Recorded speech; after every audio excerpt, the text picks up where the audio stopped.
Qu'est-ce qui fait que je me sens suisse, me sais suisse? Outre le passeport, qu'est-ce qui définit notre nationalité? Est-ce ça, la fameuse identité nationale?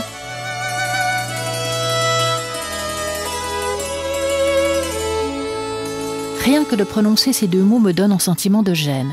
Je fais un amalgame avec des idées nationalistes, racistes des partis d'extrême droite. À tort, n'est-ce pas? Car qu'y a-t-il de mal à se sentir suisse, français, italien ou indien? Sentir ses racines, aimer son pays et le revendiquer ne veut pas dire que l'on refuse d'accueillir des étrangers, de partager notre culture, d'échanger, de communiquer. Cela ne veut pas dire non plus que l'on adhère à toutes les décisions prises par notre gouvernement.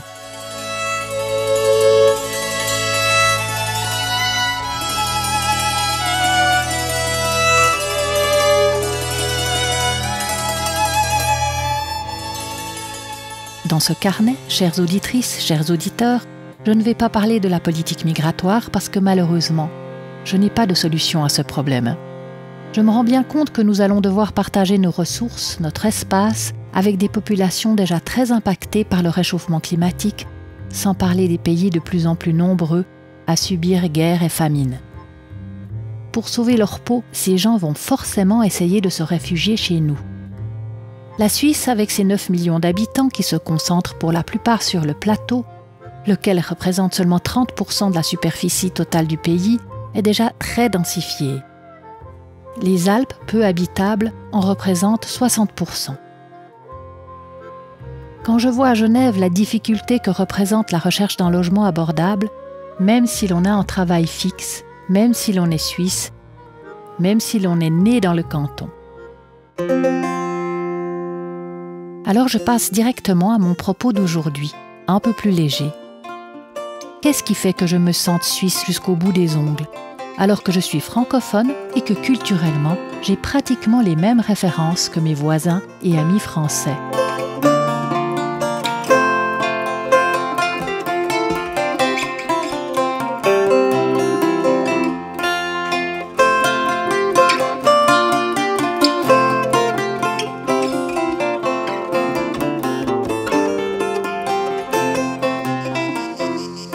C'est une question que je me suis posée très jeune, probablement dès ce séjour, à 5 ans et demi, chez des amis de mes parents, des Français de Lille, qui nous avaient invités toute la famille à passer des vacances dans leur extraordinaire maison de pêcheurs sur le port de, tenez-vous bien, Port-Cros. Je dis tenez-vous bien car l'île de Port-Cros, au large du Lavandou, est un parc national et ne comporte que 2 hôtels et très peu de maisons privées. Autant dire que personne ne passe ses vacances à Port-Cros. C'est donc un énorme privilège d'avoir pu le faire. Douce France, cher pays de mon enfance, bercé de tendre insouciance, je t'ai gardé dans mon cœur.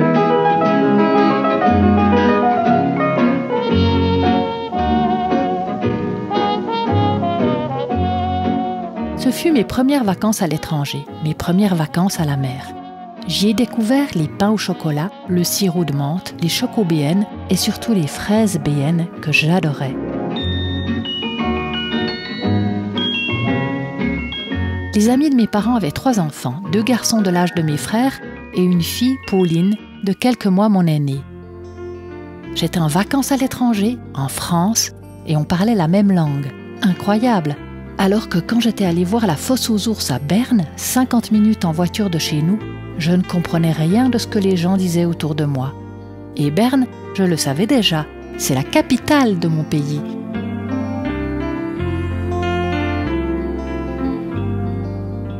Il est vrai que Pauline et ses frères comptaient bizarrement. Ils disaient 70 et 90 au lieu de 70 et 90, ce que je trouvais compliqué. Mais à part ça, ils jouaient aux 1000 bornes comme nous, ils s'amusaient dans l'eau comme nous, observaient les poissons comme nous, pêchaient des oursins et des bernards l'ermite comme nous, nageaient comme nous. On s'est vraiment bien amusé cet été-là. J'avais même dansé avec mon papa au bal du 14 juillet. Bleu, bleu, le ciel de Provence. Blanc, blanc, blanc, le goéland, le bateau blanc qui danse. Blanc, blanc, le soleil de plomb et dans tes yeux mon rêve en bleu. Maintenant, beaucoup de mes meilleurs amis sont français. Et Bruno, avec lequel je partage ma vie depuis 18 ans, aussi. Et pourtant, je me sens différente d'eux. Je sais que je ne viens pas du même pays. Je me sens étrangère en France. Alors pourquoi ? Qu'est-ce qui fait que je me sens suisse, je me sache suisse ? Et heureuse de l'être. La Suisse est ce pays aux 4 langues nationales dont je ne parle bien que le français. Pas du tout l'italien, encore moins le romanche. Im Sommer scheint Sonne, im Winter da schneit's. In der Schweiz, in der Schweiz, in der Schweiz. Die Mädchen, die sind von besonderem Reiz. In der Schweiz, in der Schweiz, in der Schweiz. Et de l'allemand, malgré cette année d'apprentissage en niveau plutôt élevé et un semestre et demi à l'ETH de Zurich, il ne me reste pas grand-chose. C'est donc surprenant que je me sente si heureuse quand j'atterris à Kloten, donc Zurich, avec l'impression d'être rentrée à la maison. Je pense que ce qui me fait me sentir appartenir à ce pays bizarre, ce sont principalement 2 facteurs. Premièrement, je sais depuis toute petite que tout le monde sur cette terre ne parle pas le français. C'est inscrit en moi. Avec mon frère Didier, on s'amusait à faire semblant de parler allemand. Et avec mon amie Laurence, lors de notre tour d'Amérique du Nord en Greyhound en 1980, nous avons vécu une situation incroyable. Nous avions fait la connaissance, lors d'un très long trajet à travers le Middle West, de jeunes Américains qui sont tombés des nues lorsqu'ils ont compris que l'anglais n'était pas notre langue maternelle. Ils croyaient probablement qu'on avait juste un drôle d'accent, et peut-être avaient-ils réalisé que notre vocabulaire n'était pas très étendu. On a eu quelques peines à leur expliquer que nous parlions chez nous une langue qui s'appelait le français, qu'on pensait et rêvait dans cette langue, et que l'anglais, on l'avait appris à l'école.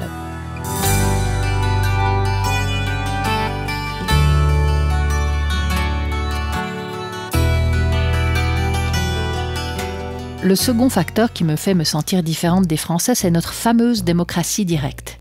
On vote 3 ou 4 fois par année sur des thèmes comme l'immigration, l'âge de la retraite, notre système d'assurance maladie, le congé parental, les énergies renouvelables, et aussi sur des sujets dont beaucoup d'entre nous ne comprenons pas vraiment les tenants et aboutissants.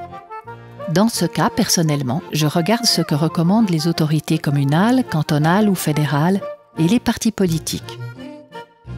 Il se peut aussi que j'entende un expert à la radio dont les arguments vont faire pencher la balance. Le verdict des urnes ne représente pas toujours mon choix, mais au moins j'ai pu exprimer ma volonté.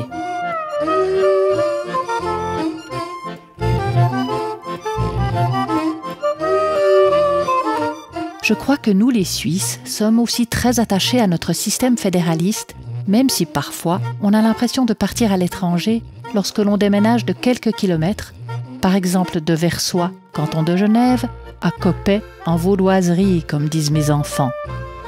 Le système scolaire change, la méthode d'imposition aussi, même la collecte des poubelles. Mais on aime l'idée que tout n'est pas décidé à Berne. La Confédération suisse est formée de 26 cantons, on y parle 4 langues nationales et une multitude de dialectes. On a donc une certaine habitude de vivre dans le même pays, avec des personnes que l'on ne comprend pas toujours, au propre comme au figuré.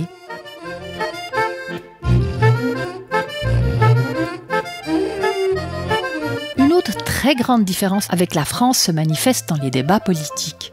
Je suis pleine d'admiration pour la capacité de la plupart de nos élus nationaux à s'exprimer en allemand, en français et parfois en italien. Naturellement, peu sont réellement bilingues, donc les débats sont nettement moins rythmés qu'en France, donc nettement moins animés. Pas facile de trouver les justes mots pour exprimer son opinion dans une langue étrangère. Alors on s'ennuie parfois à les écouter et nous, les Suisses romands, nous aimons bien regarder les débats français. Là, on se croit au théâtre.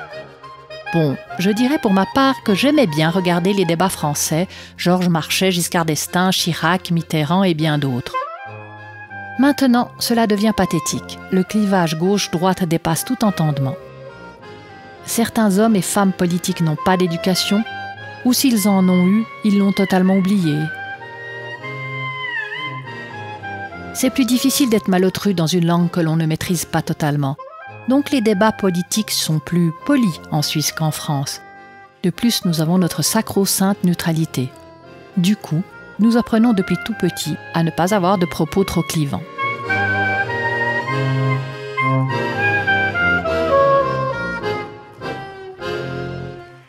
Peut-être est-ce parce que cet été, je ne vais pas partir à l'étranger, j'ai envie de partager avec vous un magnifique souvenir. La fête des vignerons de 2019. Une fête qui a lieu 4 à 5 fois par siècle depuis 1797 à Vevey et qui m'a enchantée et émue aux larmes.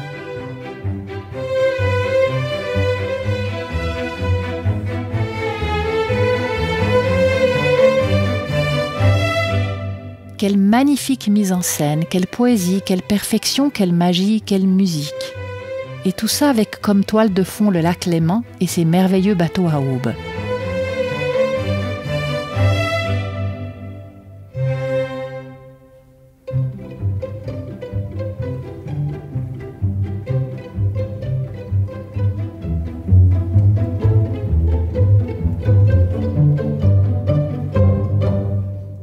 Oui, cette soirée-là, je me suis sentie fière d'être suisse et tellement heureuse de partager ce moment avec Bruno.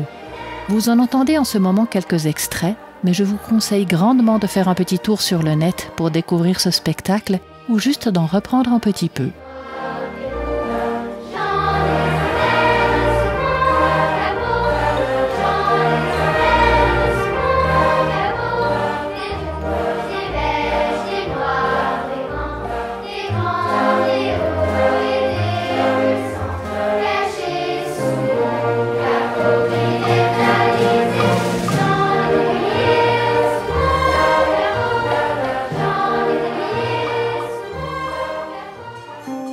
Si vous avez eu la chance d'y assister, vous vous souvenez sûrement de l'émotion qui émanait de toute l'assistance lors du rang des vaches que vous entendez en ce moment.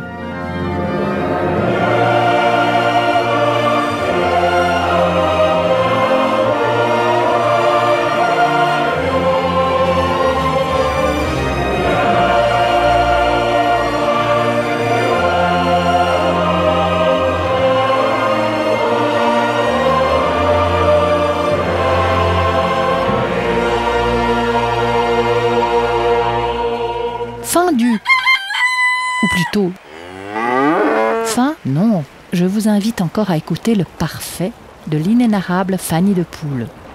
Je crois qu'elle résume parfaitement le propos de ce carnet. Bon été en Suisse, en France ou en Navarre. Toi qui penses que la perfection n'existe pas sur cette planète, laisse-moi te parler un peu du pays qui inventa la raclette. On n'a peut-être pas eu Gustave Eiffel, ni Napoléon Bonaparte, mais Guillaume Tell vaut bien tous les monuments qu'on peut trouver sur une carte. La Suisse, paradis rikiki, qu'on associe souvent au ski, abrite 4 langues, dont une que personne ne comprend, c'est le Péchi. Une sorte de bulletin, tatamar, marabout, bout de ficelle. Enfin, je te laisse deviner, c'est laquelle. En Suisse, on a un dictionnaire codé pour tromper l'ennemi. On utilise des mots que personne ne connaît, comme panos ou tricouni, bien que ça fasse un peu chenille dans la langue de Molière. On s'en fun le rechti parce qu'on en est vachement fiers. Le Suisse parfait n'existe pas vraiment. En revanche, le parfait suisse est devenu un classique gourmand. Du foie de porc, un peu d'huile, beaucoup de sel et de la levure de bière s'embrassent dans un tube rouge qui trône dans toutes les portières de frigidaire. On a de fins gastronomes dans le catalogue suisse, comme par exemple le mec qui a inventé le Cénovis. Les plus réticents disent qu'il s'est planté dans sa recette en voulant initialement créer une pâte à tartiner choco-noisette. En Suisse, on fait de la contrebande de charcuterie. On attend que le feu soit vert pour traverser, même quand c'est la nuit. On habite en face d'une banque, mais on va braquer une étable. On vote à main levée, et puis c'est moche, mais on pisse dans l'eau potable. Le Suisse n'est pas lent, il s'exprime promptement, en prenant le temps de prouver par A plus B aux touristes ignorants que nos lacs ne piqueront jamais feu de Dieu. Pour autant que Deep Purple ne revienne pas jouer à Montreux. D'ailleurs, t'es un peu à Suisse-sur-Mer quand tu vas au bord d'un lac. Tu payes ton café avec ton 13e salaire, tu vends ta Rolex, t'achètes une flic-flac. Tu touilles ta fondue gruyère caviar dans le sens des aiguilles sous les yeux d'un montagnard qui te crie « Fais gaffe, moins vite, sinon elle chie ». En Suisse, on a Roger Federer, champion planétaire. Alors je sais plus simple comment faire. Oui, c'est quelque chose que peut-être au début... Voilà, oui. Merci Roger. On n'a jamais gagné la Coupe du Monde malgré nos brillants footballeurs. Mais c'est voulu, car on sait bien que l'or jaune noircit les cœurs. On a préféré créer le couteau suisse avec option tire-bouchon parce qu'on a compris que le vin n'était bon que si l'on parvenait à ouvrir le flacon. Bah oui, la Suisse, c'est les apéros avec fromage et saucisses. C'est le pays des merveilles où la meringue double crème a remplacé Alice. Nous, on n'a pas besoin de partir en vacances sur la Côte d'Azur. On a une plage 5 étoiles sur la place d'Armes de Bure. Tu connais la différence Sainte-Florence, Nancy et Bâle. Et ben à Bâle, personne ne s'appelle Bâle. Il y a des Welly, Doris, Joseph, Ruth, Hans, Samuel, mais aucune ville ne porte le prénom d'un conseiller fédéral.